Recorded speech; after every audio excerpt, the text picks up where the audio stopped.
And I think we're back! Oh, isn't it brilliant when we try something new and the very, very first thing that happens is my computer dies so the stream goes offline.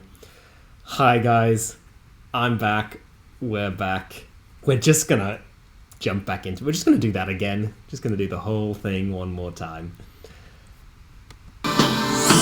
So, for those of you who missed our last stream on Wednesday, here is a quick summary. In our session last week, our heroes on the road back from Bremen to Targos in a freezing blizzard found themselves accosted by a party of cackling gnolls. The dice were not on the party's side, however, and the party suffered a difficult combat encounter where the gnolls consistently hit and the party consistently bounced between consciousness and unconsciousness. Oster decimated one gnoll with a divinity-fueled guiding bolt. Tonach got a crit on another and wiped it from the board, but with Lucius down and the rest of the party on single-digit HP, the group fled back towards Targos, losing the gnolls in the snowstorm. Bruised, bloodied, and not a little embarrassed, the party returned to the Luskan Arms, where they settled down before the fire to heal up. Here, they discussed many things, including holy magic without a god, the possibility of heading to the abandoned gem mine to take care of the kobold problem, and the more interesting possibility that there wasn't any kobold problem at all, but perhaps some kind of cover-up, before a small, weaselly, red-haired man entered the inn and asked to speak with your most important guest. Curious, Oster followed him up the stairs and loitered on the landing, pretending they couldn't find their keys. From within the room, they heard an interesting discussion, wherein the town speaker, Maxildenar, refused to give this Weasley fellow a refund, despite the terms of the agreement having changed. The Weasley fellow insisted that there have been 4 now, and we know what's tying them together. He had no luck, however, and left shortly after. Oster stayed to listen a little longer, and overheard Scath, the captain of the guard, suggest drawing the operation to a close. But Maxildenar wasn't interested. People knew the terms, he insisted. Distressed, Oster returned downstairs to let the party know what he overheard. A consensus is reached that the 4 probably refers to the murders taking place in town, and a new plan is formed. To go see this Weasley fellow, who the innkeeper informs the party is called William the Scrimshander, in the morning to find out what he knows. And so, as the day dawns, metaphorically, not literally, the party sets out for the Scrimshander's house. He's suspicious of the party at first, thinking they're there to kill him, but with a persuasion roll and a promise to leave their weapons by the front door, the party are admitted. After a bit of prying, the party's suspicions are confirmed.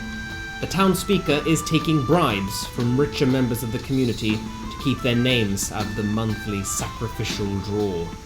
And every person murdered so far has been someone who paid to be kept off the list. William is sure he's next, and offers to pay the party 100 gold if they can kill the assassin. Tonach and Baroth set to work making traps in William's house, while Oster and Lucius head out to try and find out more about the assassin. Before they get far, however, they meet a strange, tall fellow who introduces themselves as a totally normal human and definitely not 3 kobolds in a trench coat. Oster and Lucius, in a moment of genius, offer to pay a totally normal human in food if they will help us fight and take the kobolds back to the house before heading back out. They find out that the assassin is called Sefek Caltro, and no one knows where he's staying or why he doesn't appear to be affected by the cold. But they do know one thing. He hails from the small village in 10 towns known as Caer Dineval. Having received this new information, the pair spend some silvers on snacks for the kobolds, and then head back to the house, trying to keep an eye out for Caltro, whom they spot with a very high perception roll. Doubling round and going on a run now, the pair make it back just in time to warn the rest of the group. William hides upstairs, Baroth scatters bear traps around the studio, and the party all hide behind sheets and drapes in the Scrimshander's apartment. After a group stealth check that has only succeeded with the addition of the kobold's rolls, the party manages to stay hidden from Caltro, as he uses icy magic to teleport into the middle of the studio. He turns for the stairs, and the party attacks. Between the surprise round, a critical hit on a guiding bolt, the 3 kobolds, and an alarming amount of non-lethal damage from Tonach and Baroth, the party drops Caltro to 0 hit points without having taken a single hit themselves.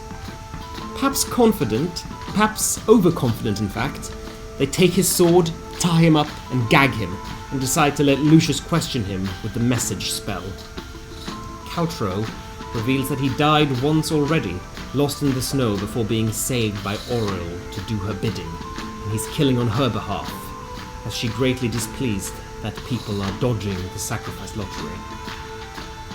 Now realizing that Caltro is regaining HP from the cold air, Oster attempts to cast Toll the Dead, but with a successful wisdom save, Caltro takes no damage and teleports outside.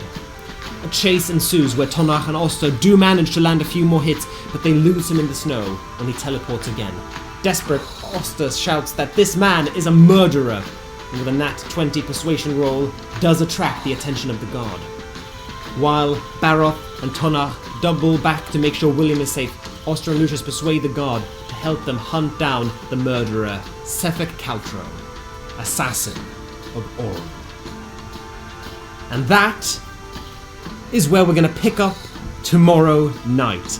So we'll see you at 6:30 PM here on our Twitch stream for the next game of Icewind Dale, Rime of the Frostmaiden. See you folks then.